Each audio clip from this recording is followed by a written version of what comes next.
Hola, ¿cómo están? Vamos a ver cómo es una clase de programación 3 en este cuatrimestre, que bueno, ya estamos en la recta final, es el segundo año, final de la tecnicatura, donde programación 3 estamos viendo el ambiente web en todo su esplendor, ¿no?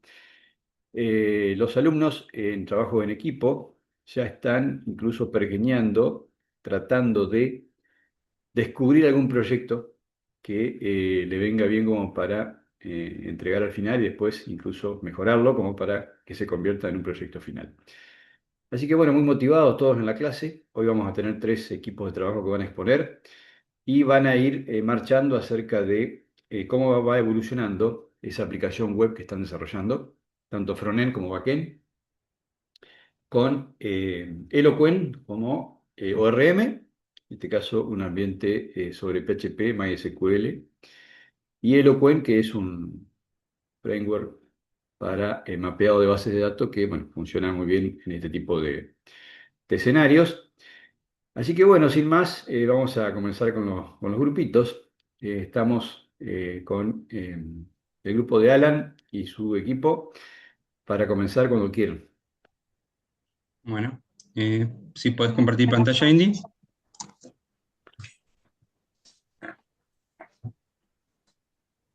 Ahí está autorizado.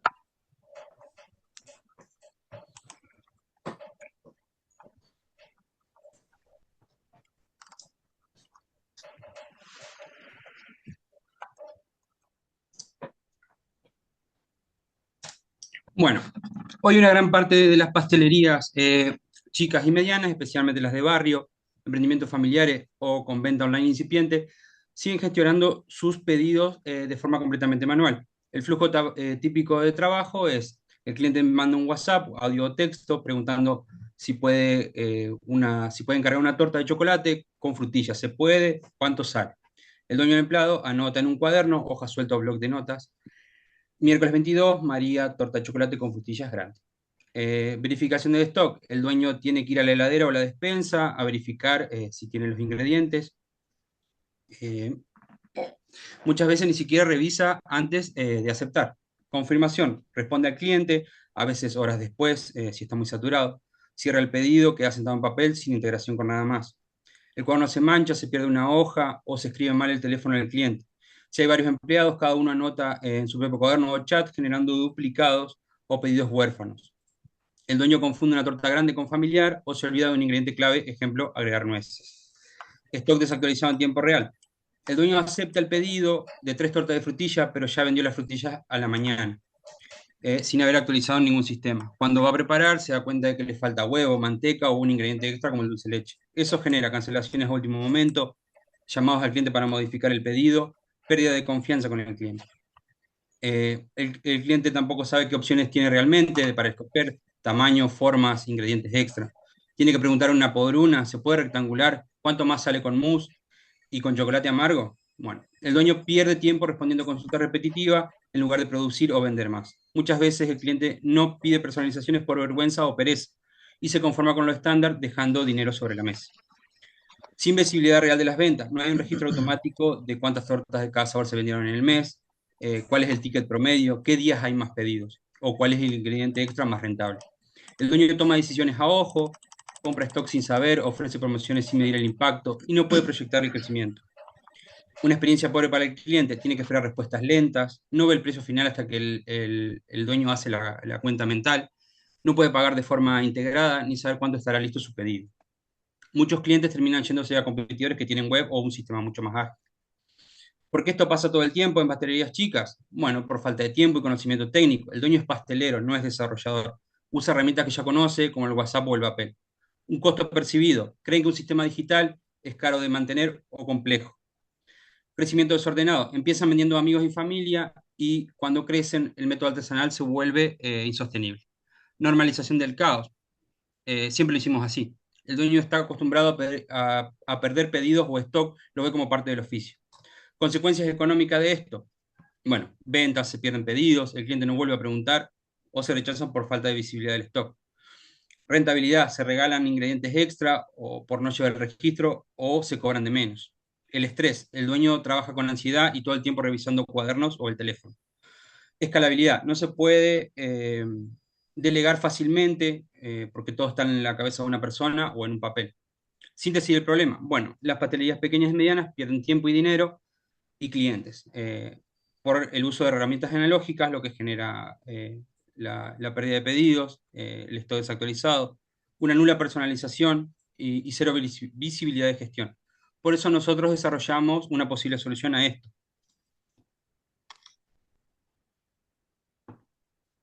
Tenés el micro, Alan, cancelado. Ahora sí, tomando en cuenta los datos que pudimos obtener del cliente en este caso, eh, decidimos realizar al principio un MVP, donde lo que estará disponible será la toma de pedidos, donde los clientes podrán ingresar a una página web, realizar el pedido de su torta por tamaño, gusto de bizcochuelo, rellenos, y posteriormente se realizará el pedido que se verá reflejado en una lista. Para esto se nos surgió el problema de tener que separar los distintos usuarios, administrador, que va a ser el pastelero que va a estar cargando los diferentes rellenos que haya, los diferentes tamaños de torta o demás cosas que quiera. Y por el otro lado, el usuario cliente que va a encargarse de hacer los pedidos. Bueno, para esto estuvimos implementando lo que se dio en clase, utilizando Eloquent como ORM para el modelado y la relación modelo-base de datos y un framework PHP que lo estamos adaptando justamente para manejar las diferentes rutas, para tener validación directamente como es por usuario, de momento solamente en cada controlador, posteriormente veremos si se amerita hacer un middleware según cuánto crezca. Y, ¿qué más? Está la opción de utilizar rutas para API o también que realice un retorno directo a ¿cómo es? A una vista PHP. Los problemas que nos encontramos hasta ahora fueron solamente en esta etapa de MVP, el tema este de los diferentes clientes, cliente-usuario, y para trabajar en esto usamos lo de metodología de sistema, el modelo Kanban, donde tenemos los tableros y hemos asignado diferentes partes. Por ejemplo, José Pochi se estuvo encargando del modelado de datos, haciendo todo el modelado de la base de datos. Ingrid se estuvo, Indira, Indy, no me acuerdo el nombre bien, se estuvo encargando de toda la parte del diseño gráfico y la interfaz del front. Y Pablo estuvo realizando todo lo que sería el UX, la experiencia de usuario, guiando, guiando las rutas y el actuar que tendría ambos clientes, tanto el administrador como los compradores, para poder así decirnos qué vistas tenemos que crear y qué trabajo se debe realizar en el back. Así que los dejo ahora con ellos que van a estar mostrando parte de la interfaz, que es lo que hay de momento, hasta que integremos todo en semanas posteriores.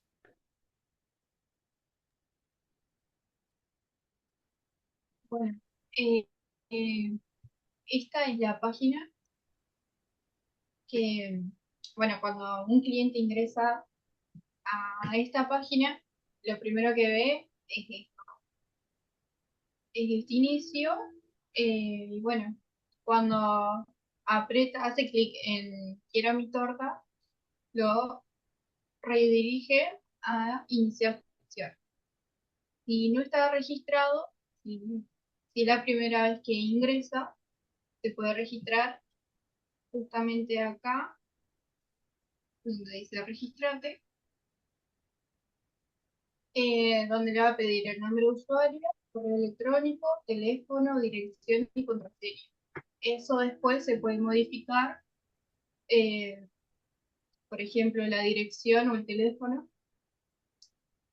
Y bueno, cuando ya inicia sesión, pasan a lo principal sería, que es elegir el tamaño, que serían botones, los gustos, que es una lista desplegable.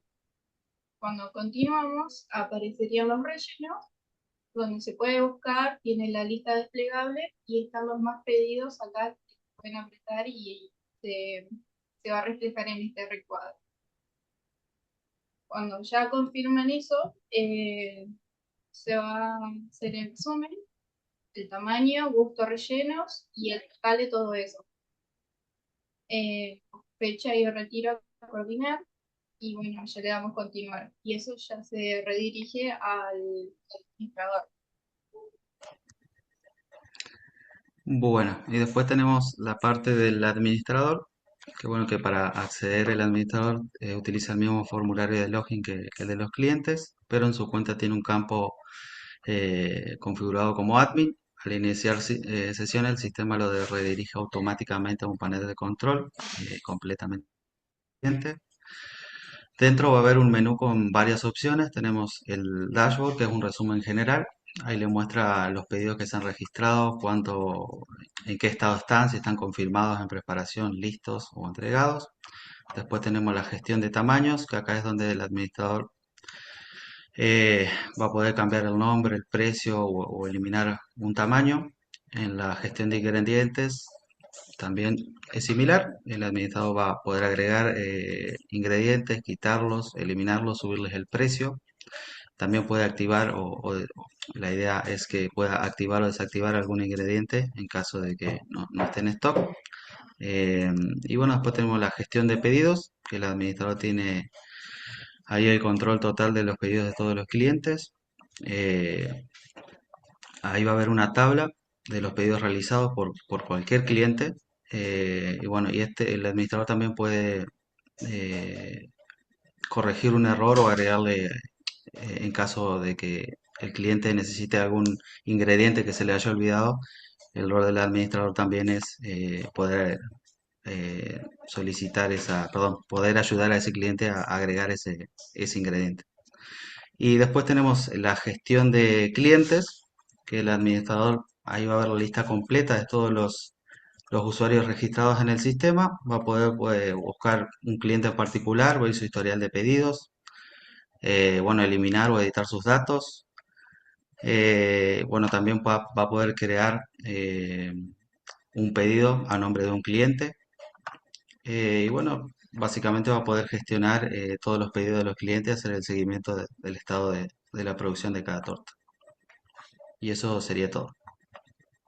Bueno, muy bien. Muchas gracias. Gracias a ustedes. Muy buena presentación. La verdad que un detalle espectacular el del gorrito, porque es una manera de ponerse en el lugar del cliente, lo cual por supuesto al cliente le va a caer muy bien. Como ustedes saben, los programadores manejamos distintos escenarios, o sea, siempre son dominios de problemas distintos, pastelería, farmacia, clínica, bueno, distribuciones, supermercado, bueno, de todo, ¿no? Entonces como que eh, no está mal por ahí meterse un poco en el mundillo de lo cual queremos resolver. Le hago una preguntita rápida.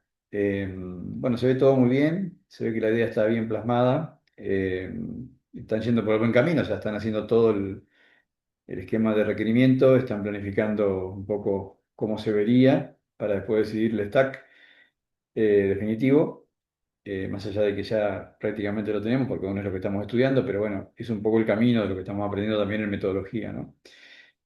¿Cómo piensan resolver el tema para que, por ejemplo, se desactiven automáticamente algunos gustos o rellenos?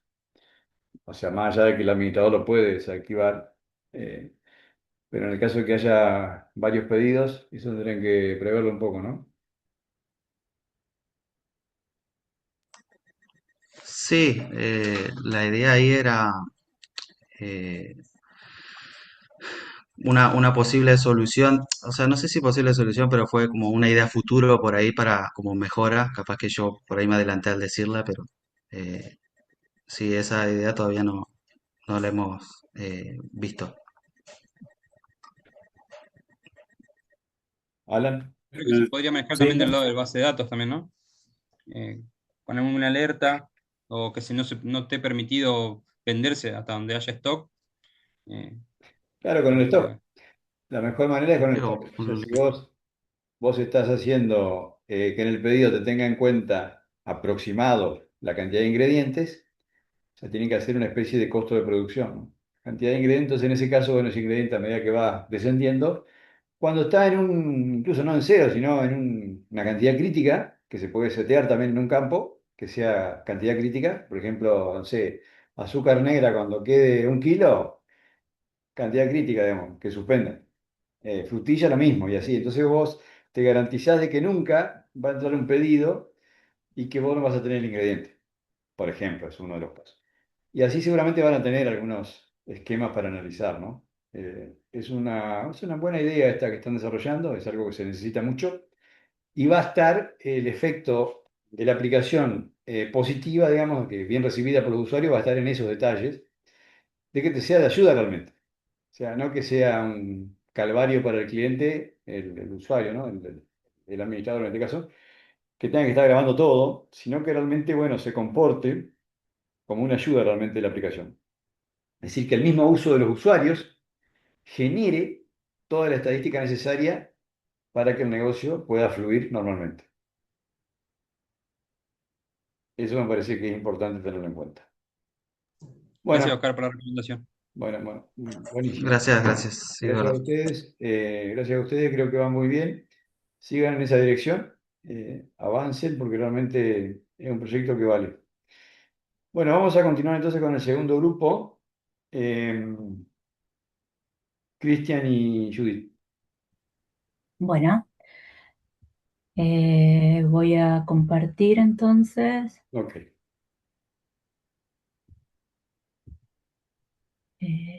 Pantalla. ¿Sería?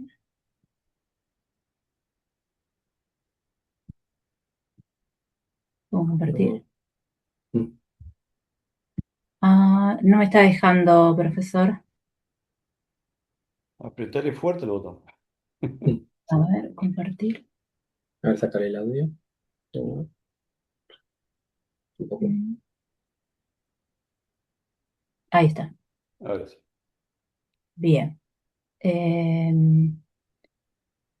Bueno, nosotros, a ver si está viendo Para bien. que no se ve.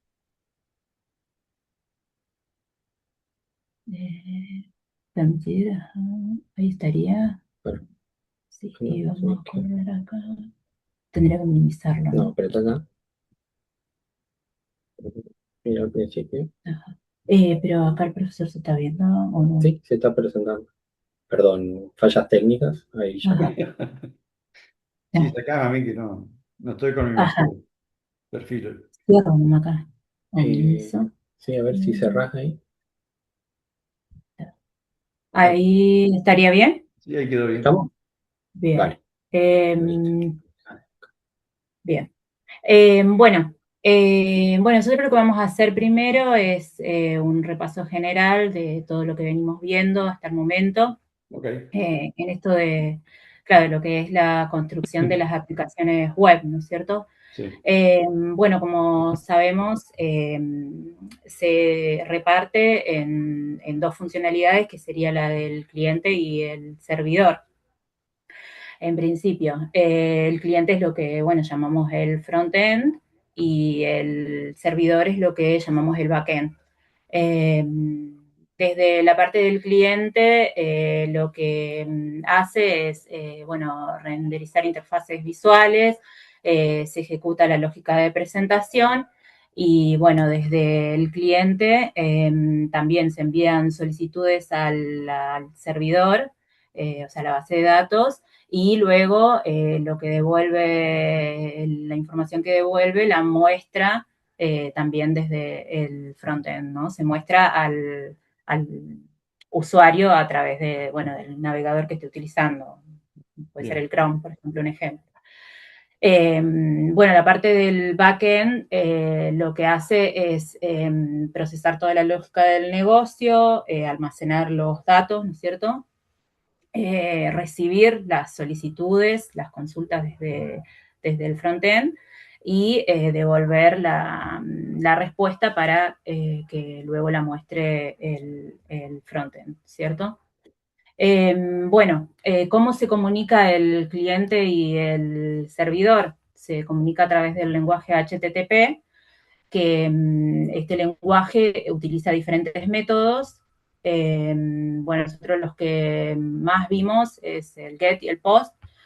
También, bueno, podemos dar otro ejemplo como el put, el delete, que, bueno, lo que hace el get es hacer la consulta, digamos, sin modificar la base de datos, mientras que el post sí se envía para la creación de datos, el put se utiliza para actualizar datos y el delete para eliminar, ¿no es cierto? O sea, siempre es una relación de request-response, o sea, solicitud-respuesta. Estas requests tienen una estructura específica que, bueno, es el path, que es la ruta, una de las partes, ¿no es cierto? Los headers, que son el encabezado, es la información que se necesita para que el servidor sepa dónde ir a buscar, digamos, qué información tiene que buscar específicamente. El body, que es el cuerpo, digamos, como por ejemplo lo vemos eso en el JSON, cuando devuelve la respuesta, por ejemplo, la información que trae también.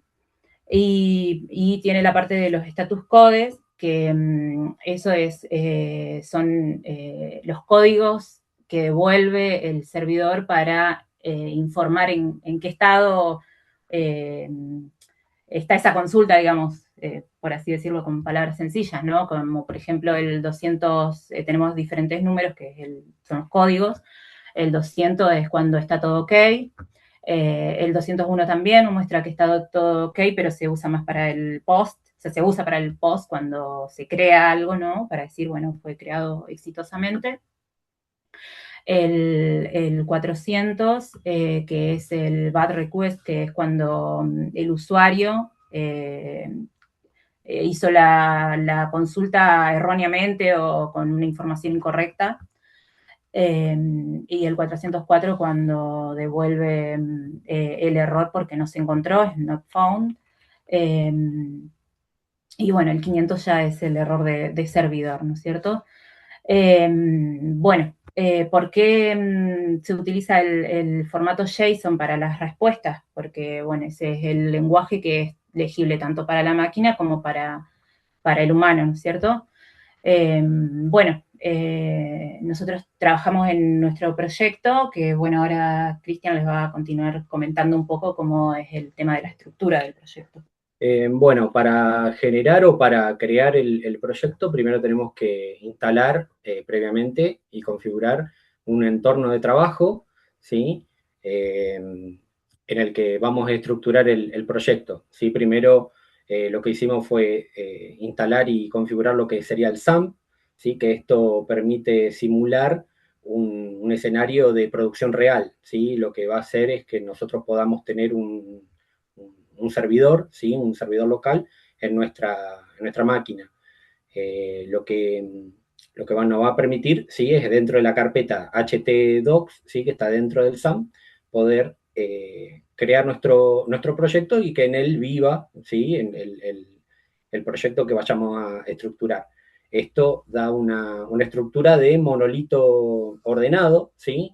En el que vamos a dividir las responsabilidades en lo que es en 3 carpetas, public, CRC, ¿sí?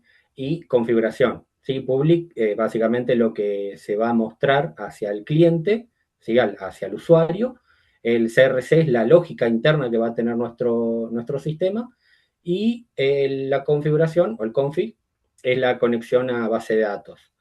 Esto, lo que son las responsabilidades, ¿sí? De la carpeta CRC, donde va a ir el router, la lógica y el ruteo.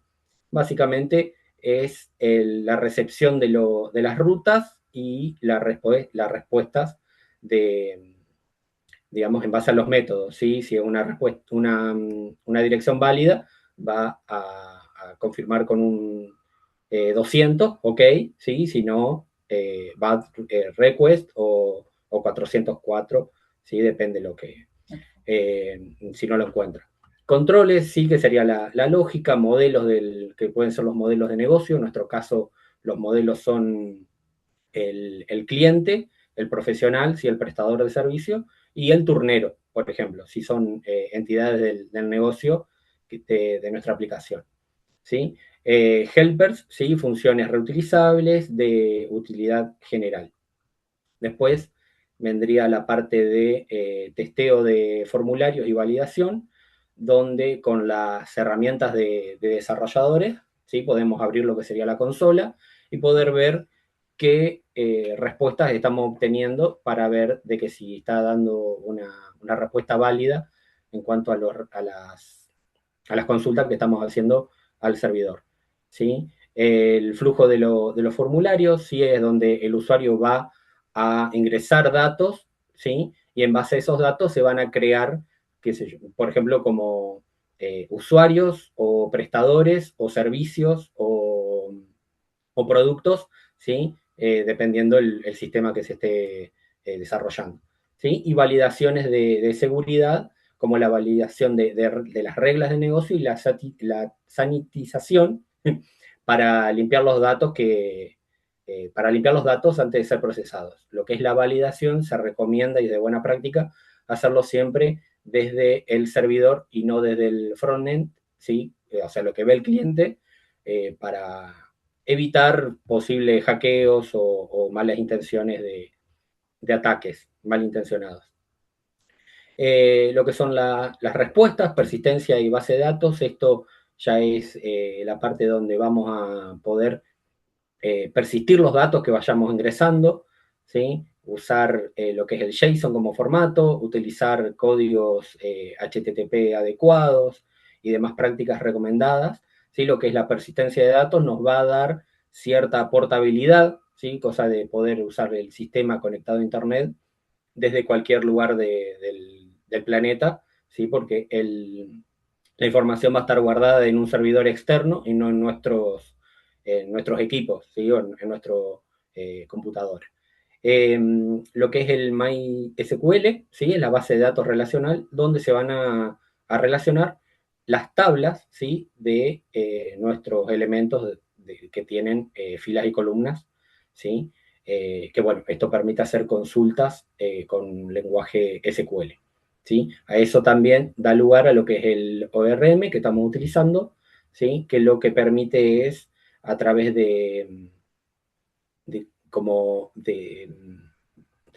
datos, ¿sí? Datos que se soliciten, ordenados, esto lo que hace esta herramienta es traducir eso al lenguaje SQL para hacer la consulta. Esto trae la ventaja es código más mantenible, más fácil de hacer, pero tiene la desventaja que tenés que abstraerte más, ¿sí? Como enumerar las abstracciones de lo que estás queriendo consultar en la base de datos, ¿sí?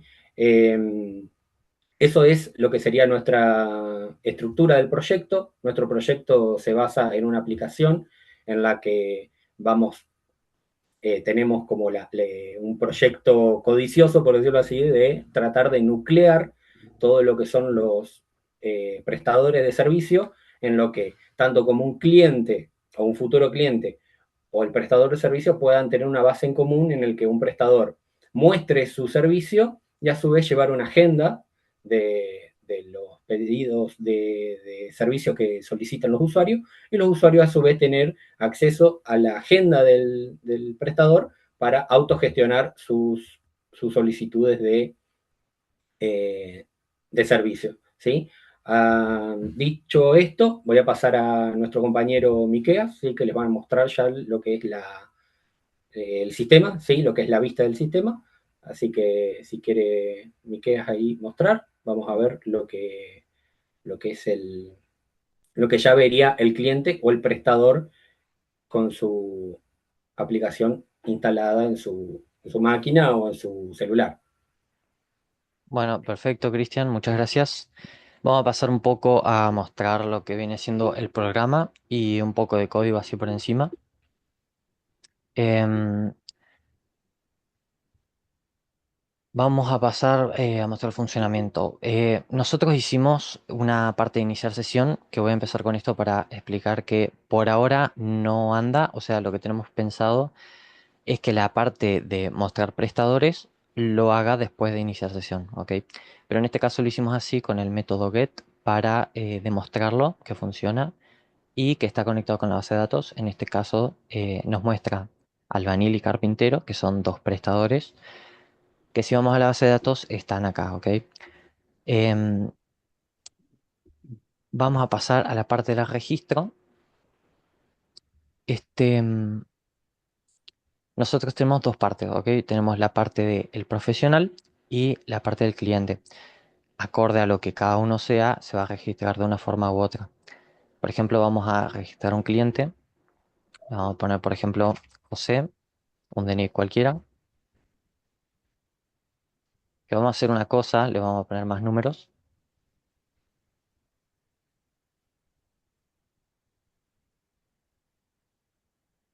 La contraseña, en este caso, eh, podríamos agregar la función de volver a poner contraseña como para confirmarla.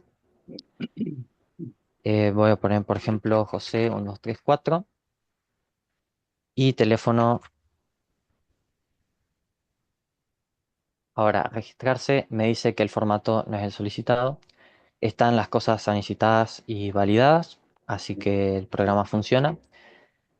Y si ponemos así, el cliente está registrado con éxito. Si vamos a la parte de clientes, acá está José y con la contraseña que está como encriptada, sería, ¿MD5 para usar? más seguridad.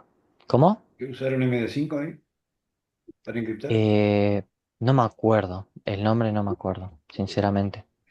Vamos a pasar a registrar un profesional. Es más o menos lo mismo, pero en este caso tenemos que agregar más datos, porque un profesional se dedica a algo y tiene que mostrar directamente acá su información. Después vamos a hacer una página principal donde pueda agregar un montón más de datos y cosas para explicar su profesión o qué sé yo, porque todo esto se va a poder editar después. Pero este Bien. es como un modelo base. Ponemos, por ejemplo, no sé, Martina.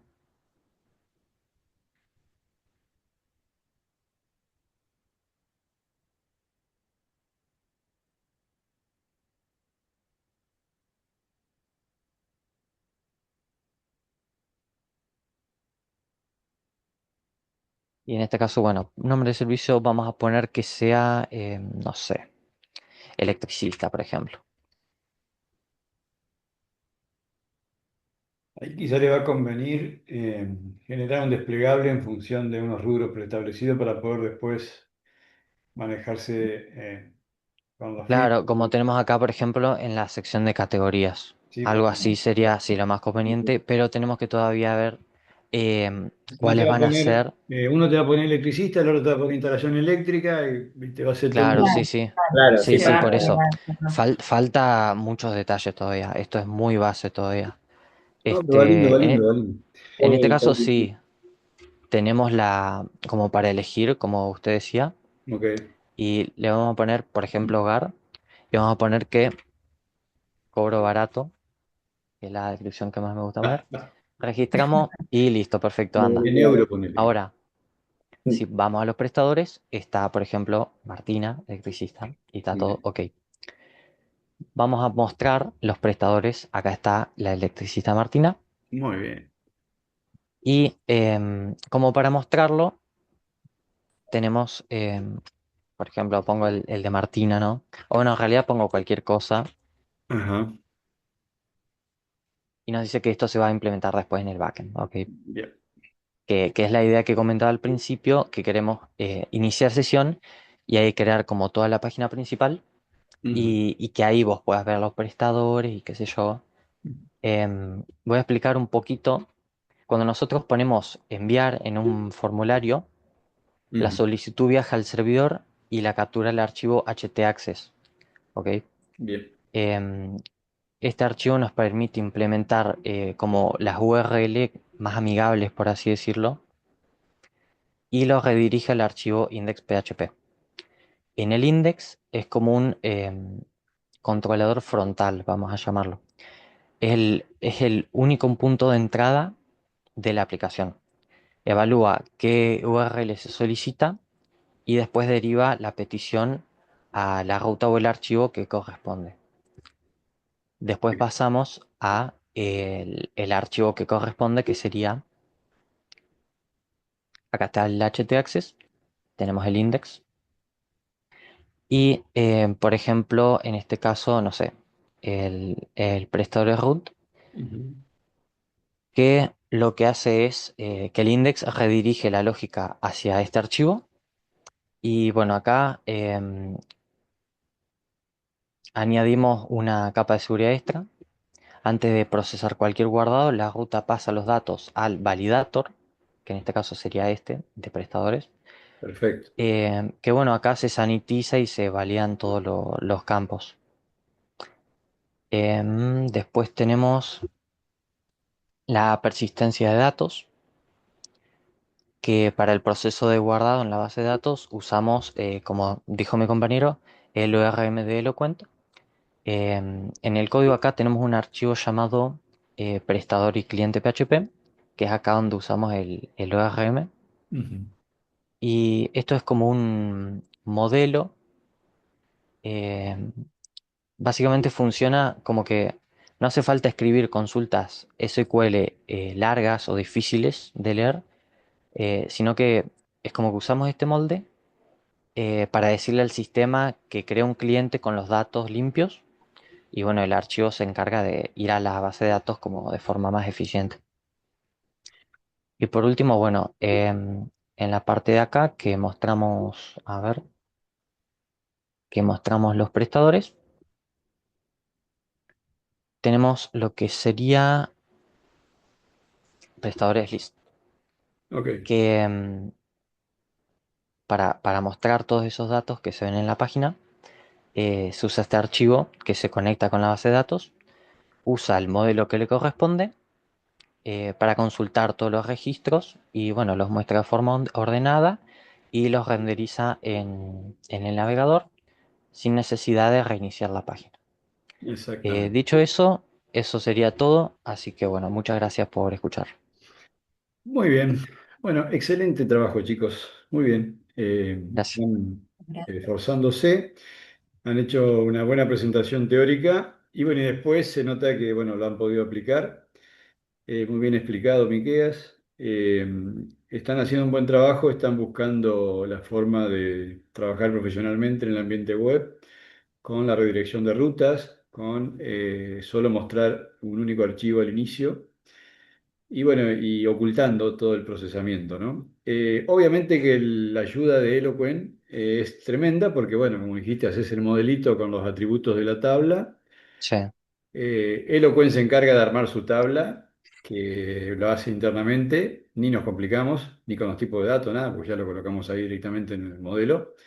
Y después cuando, bueno, como mostraste proveedores, sí, proveedores creo que no, prestadores list, sí, es simplemente 5 líneas, o sea, 5 líneas porque realmente incluís la conexión a la base de datos, llamás a Eloquent, al modelo, y directamente ya sale el JSON. O sea, y después ya es problema del frontend. O sea, es una cosa tremenda, ¿no? Cómo funciona eso, lo simple que es. Y después del lado del front, vos podés hacer lo que vos quieras con el JSON. ¿Qué mostrás? ¿Cómo lo mostrás? O sea, es totalmente separado. Pueden trabajar equipos distintos. Cada equipo puede trabajar con la imagen o le quieren cambiar la imagen al sistema. No hay que tocar nada del back. Salvo que se quiera agregar un campito extra, bueno, se le cambia el modelo, claro, se le agrega el modelo y ya está, es Claro. rapidísimo. Pero después se puede hacer un cambio de estética solamente trabajando en la parte de front sin tocar absolutamente nada del backend, lo cual le da una versatilidad tremenda y una seguridad terrible también de funcionamiento del programa, ¿no? Porque los errores son mucho menores en ese tipo de casos.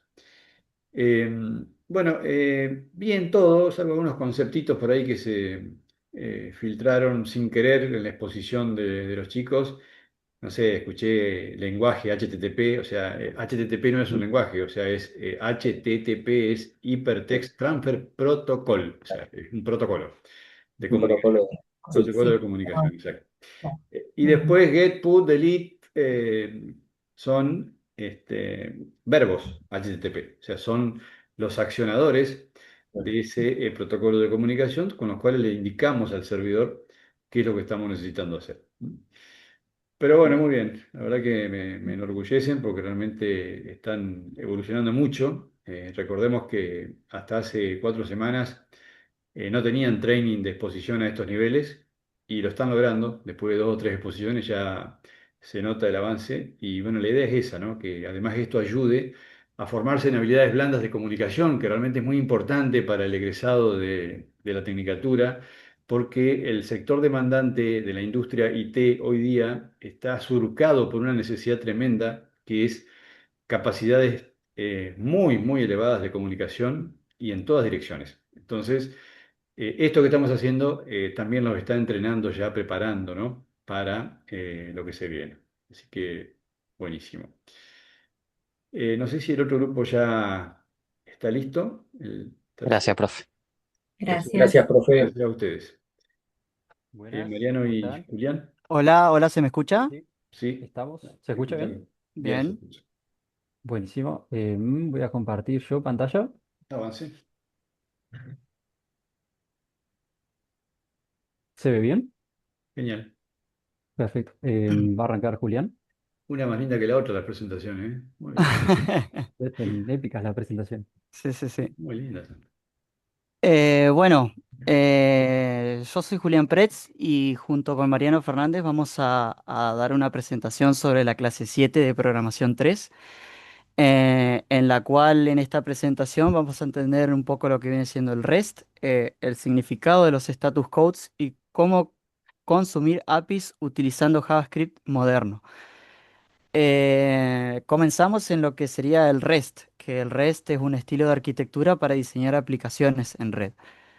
Eh, Básicamente, el término API REST se refiere a la forma en la que dos computadoras se comunican a través de Internet para intercambiar datos de manera eficiente y sencilla, básicamente. Bien, pasamos a la siguiente. El front post tradicional. ¿Cómo funciona? Es la forma clásica de enviar datos desde un formulario web al servidor. Yo lo entendí de esta manera. Supongamos que un usuario llena un formulario, una vez lo termina de completar, eh, básicamente se manda, el navegador empaqueta los datos, eh, se manda hacia el servidor, los datos viajan como por así decirlo escondidos en el cuerpo, el servidor recibe el paquete, valida y guarda los datos en la base de datos y genera una respuesta. Una vez el navegador recibe esa respuesta, renderiza una página nueva desde cero.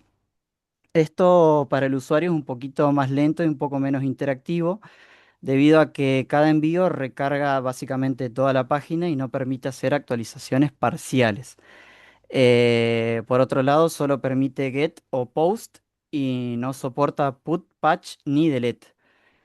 Bien, y es muy difícil manejar datos complejos porque es imposible sin un JavaScript extra. No es ideal para APIs modernas que esperan JSON. Ujú. Bien, seguimos a la siguiente.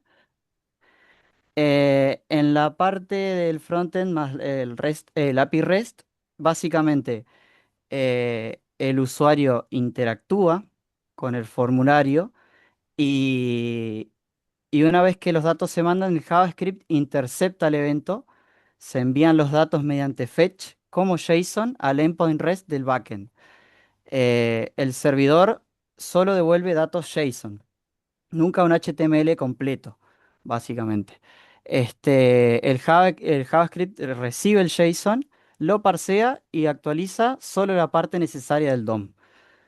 Eh, Tiene una buena ventaja debido a que la experiencia del usuario es un poquito mejor, la navegación es más fluida, sin parpadeos ni flash, porque los datos se cargan en un segundo plano sin recargar toda la página. Y básicamente una misma API puede alimentar una página web, una app móvil y otros servicios simultáneamente. Bien, seguimos con recursos, verbos y rutas. Básicamente en el REST, cada cosa en el sistema es un recurso. Un recurso puede ser cualquier dato o servicio y cualquier dato servicio tiene un identificador o una dirección única, que esto sería la ruta. Yo lo entendí de la siguiente manera. Básicamente lo que se hace, o sea, si el usuario ve una página de compras, por ejemplo, en un catálogo de compras, cada producto básicamente va a tener un identificador o una dirección única, básicamente. Bien, después pasamos, bueno, a los verbos HTTP, que serían el get, que es obtener o listar ítems, el post, que creas un nuevo ítem, el put se actualiza, reemplaza todo el ítem, el patch actualiza solo algunos campos y el delete elimina el ítem, básicamente. Eh, Luego de eso seguimos con los status codes del HTTP.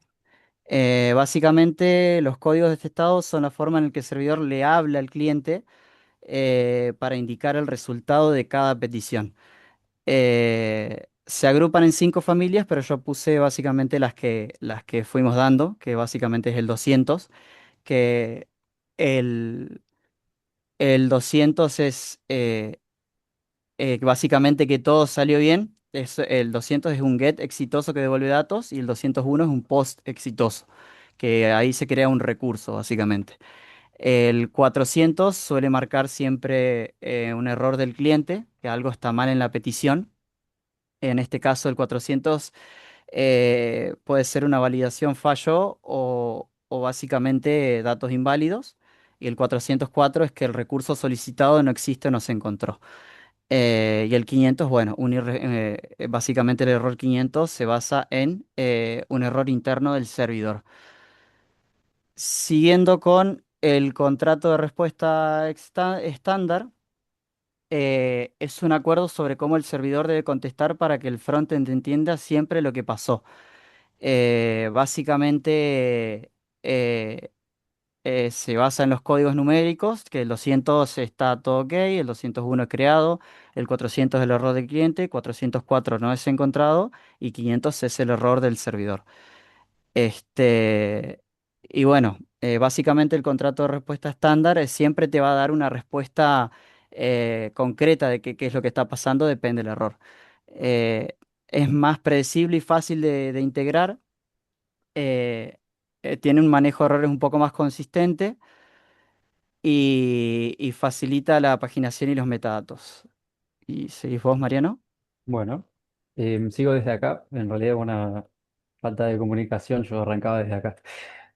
Ah, Explico un poquito esto igual. El contrato de respuesta estándar es la estructura que va a seguir el servidor para responder. Necesita seguir siempre la misma estructura porque, como vemos acá, facilita la predictibilidad y la integración. Esto sería cuando un desarrollador quiere integrar la API, necesita saber siempre qué estructura esperar.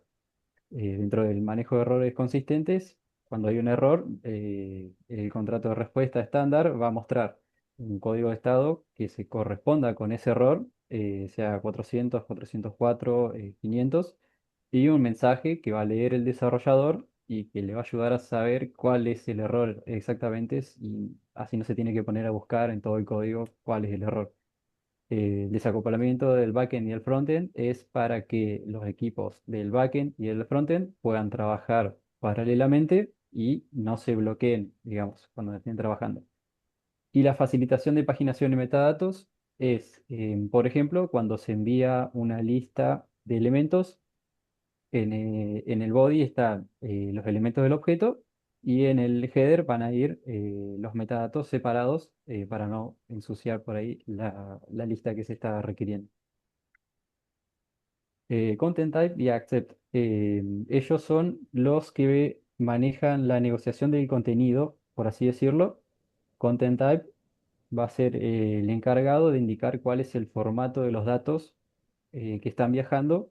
Por ejemplo, si se envía JSON, se le avisa con un application JSON al servidor, entonces el servidor ya sabe cómo procesarlo. Y el accept es el cliente indicándole al servidor qué formato de datos entiende. Por ejemplo, si el servidor maneja o puede responder en XML o JSON y el cliente le dice que acepta JSON, el servidor le va a enviar JSON. Caso contrario, si el cliente aceptaría XML y el servidor tiene esa capacidad, le va a enviar XML. Acá vemos un ejemplo con Fetch, donde vemos, bueno, URL, método post y los headers que le van a indicar al receptor qué formato de datos se le está enviando y qué formato de datos va a recibir o va a saber manejar recibir. ¿Por qué es importante esto? Porque si no se aclara cuál es el formato de datos, el servidor al hacer la traducción puede llegar a generar algún error. Puede no manejar bien esa información que va en el body. Bien, la función fetch es una función de JavaScript para realizar peticiones HTTP de forma síncrona. De forma síncrona porque lo que queremos es que se recargue en la página solo la parte con la que estamos interactuando y no la página entera. Con Fetch podemos obtener datos o enviar datos al servidor. Con Fetch Get obtenemos datos y tiene una serie de pasos que son, en un primer lugar, la petición, donde se recibe un objeto response que contiene el estado de la conexión, pero tiene los datos ilegibles, todavía no se puede leer. En un segundo paso se parsean esos datos, se traducen, se traducen a un objeto JavaScript para que pueda usarse. Y en un tercer paso se inyecta a la interfaz, que es el Document Object Model, que es lo que permite que el lenguaje, en este caso JavaScript, interactúe con el contenido de la página web. Esto nos va a mostrar, digamos, en pantalla lo que estamos queriendo obtener. El método PostDeFetch se usa para crear recursos. También tiene una serie de pasos. En un principio, la preparación.